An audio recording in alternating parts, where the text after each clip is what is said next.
ចេះតែចង់ចែកម្លែកជូនបងប្អូនបទពិសោធន៍អ្វីដែលមានបទពិសោធន៍តាក់ទងជាមួយនឹងការព្យាបាលការថែទាំអញ្ចឹងណាបាទចង់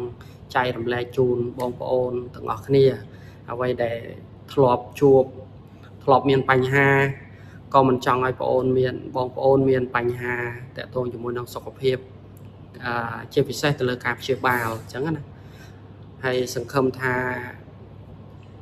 វីដេអូទាំងអស់នឹងមានប្រយោជន៍សម្រាប់បងប្អូនពីព្រោះអ្វីដែលខ្ញុំចែកម្លែកនេះមិនមែនជាការ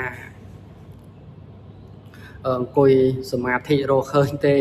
គឺជាការចែករំលែកដោយមានបទពិសោធន៍ផ្ទាល់ជាមួយនឹងដុកទ័រតែម្ដងដោយសារអ្នកជំងឺជាច្រើនដែលខ្ញុំធ្លាប់ប្រឹក្សាយោបល់ជាមួយរួមទាំងការបកប្រែជាមួយនឹងដុកទ័រគឺទទួលបានចំណេះដឹងខ្លះពីណែនាំពីដុកទ័រពីអីចឹងទៅហើយអានេះជាបទពិសោធន៍ពិតបាទបទពិសោធន៍ពិតទទួលបានការព្យាបាលជាពិតទទួលបានការប្រឹក្សាជាមួយដុកទ័រពិតអញ្ចឹងណាបាទចេះតែចង់ចែករំលែកថាអ្វីដែលគួរធ្វើអ្វីដែលមិនគួរធ្វើអ្វីដែល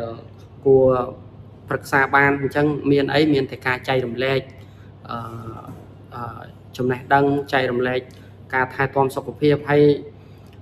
ការព្យាបាលបងប្អូនការព្យាបាលសុខភាពជាក់ស្ដែងវាមិនមែនដូចជាការអានសភៅទេ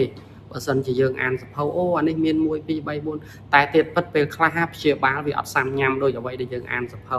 ឬក៏ដូចអ្វីដែលយើងរៀនដូចយើងរៀន